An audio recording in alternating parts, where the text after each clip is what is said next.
The tragic death of Princess Diana on the night of August 31, 1997, in the Pont de l'Alma tunnel in Paris remains one of the most dissected and debated events of modern times. From the moment news broke of her fatal crash, theories that her demise was not a mere accident but a planned murder gripped the public imagination.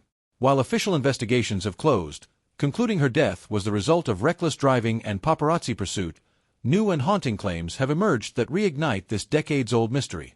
The new allegations that British special forces might have been involved are spurred by a purported deathbed confession from a former MI6 agent. This revelation has prompted Scotland Yard to undertake a fresh review of the evidence. However, authorities are cautious, emphasizing that they are not reopening Operation Paget, the 2006 inquiry that thoroughly investigated and dismissed the murder claims, ruling the incident as an accident involving an intoxicated driver, Henri Paul, who was trying to outrun aggressive paparazzi. Despite the conclusions drawn from Operation Paget and two other formal investigations, the cloud of suspicion surrounding Diana's death has never fully dissipated. Conspiracy theories have always thrived on the idea of powerful figures and institutions silencing voices they deemed problematic. For many, Diana, a beloved but controversial royal figure who had navigated through the complex relationship with the British monarchy after her divorce from Prince Charles, seemed like an all-too-perfect target. Her own fears added fuel to this belief. She confided in friends and even documented in a letter that she suspected Prince Charles wanted her out of the picture to clear the path for him to remarry. A major proponent of the murder theory has long been Mohammed al-Fayed, the father of Dodi Fayed, who died alongside Diana in the crash. Al-Fayed, who owns the prestigious Harrods department store, has persistently alleged that Diana and his son were victims of a plot orchestrated by the British establishment to prevent their marriage and the birth of a child that could tie the royal lineage to a Muslim family. His claims, dismissed by courts and investigators, nevertheless captivated a segment of the public, sustaining an industry of books, documentaries, and online forums dedicated to unraveling the mystery. The fresh claims come from a surprising source, a family feud that has turned deeply personal and public. Reports say the estranged in-laws of a former soldier wrote a letter revealing that he once bragged about the SAS involvement in Diana's death. While the specifics of this claim remain murky and uncorroborated, it has been enough for authorities to consider whether the lead warrants further examination. The credibility of deathbed confessions often comes into question, but the dramatic nature of such revelations can amplify public suspicion, especially when the subject is as culturally and politically charged as the death of Princess Diana. Scotland Yard's decision to assess the information, even without launching a new investigation, highlights the precarious balance between public interest and procedural caution. Their current stance points to a thorough validation process rather than reopening a full-scale inquiry, reflecting the immense pressure to respect both historical findings and the possibility of new leads. The original Operation Paget report spanned over 800 pages and involved hundreds of interviews and forensic reconstructions, ultimately concluding that there was no conspiracy. Yet, for those unsatisfied with the official version of events, any hint of new evidence rekindles hope of vindication.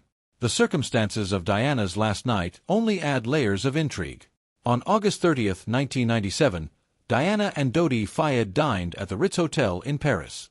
The pair, surrounded by a circus of paparazzi, left the hotel and entered a black Mercedes driven by Henri Paul, the hotel's acting head of security. Paul, later found to be intoxicated, lost control of the car at high speed, leading to the devastating crash. Diana was initially conscious, speaking to first responders, and eyewitnesses recall her final words being filled with confusion and pain. Her death from internal injuries would come hours later at Pity-Salpêtrière Hospital, sending shockwaves across the globe. Operation Paget, led by former Metropolitan Police Commissioner Lord Stevens, was one of the most comprehensive investigations ever conducted, aiming to lay to rest any notion of foul play. The report leaned heavily on forensic analysis, CCTV footage, witness testimony, and autopsy reports. It found no substantive evidence supporting the idea that Diana's death was planned or that British intelligence was involved. The inquest did not satisfy everyone, though, and its conclusions met with resistance from conspiracy theorists who viewed the findings as a whitewash to protect the establishment. Persistent conspiracy theories often cite Diana's alleged fears, encapsulated in a letter she wrote to her former butler, Paul Burrell, claiming that Prince Charles wanted her dead to make way for his marriage to Camilla Parker Bowles. This piece of evidence has been pivotal in arguments suggesting premeditation. Critics argue that while her words hinted at anxiety and a sense of foreboding, they were not definitive proof of an actual plot. Nevertheless, the letter, combined with new, unverified claims of an SAS link, sustains the narrative of a targeted assassination. Eyewitnesses who were there on the night of Diana's crash have also added emotional weight to the story. A firefighter who attended to her at the scene shared how she uttered her final, heartbreaking words, expressions of pain and confusion that humanized her tragedy and underscored the chaos of that night. These first-hand accounts, though tragic and stirring, have done little to shift the official stance that Diana's death was a catastrophic accident fueled by misjudgment and relentless media pursuit. In the years following her death, Diana's legacy has evolved beyond that of a royal caught in a doomed marriage. She has become an icon of humanitarianism and compassion, her influence extending into her son's advocacy for causes she championed, such as mental health and landmine awareness. The fascination with her life and untimely demise, however, remains. Each new detail or theory adds another layer to a story already steeped in tragedy and speculation. The latest claims, however tentative, remind us of the powerful grip that Diana's story still holds over the public. They reflect a broader skepticism towards institutions and a collective inability to reconcile the idea that someone as beloved as Diana could die so senselessly. The revelations also expose the persistent appetite for conspiracy in an era of deepening mistrust in official narratives. Scotland Yard's cautious approach in scoping the credibility of these claims may prove to be another chapter in the long, unending saga of Princess Diana's mysterious death, a story as compelling now as it was over 2 decades ago.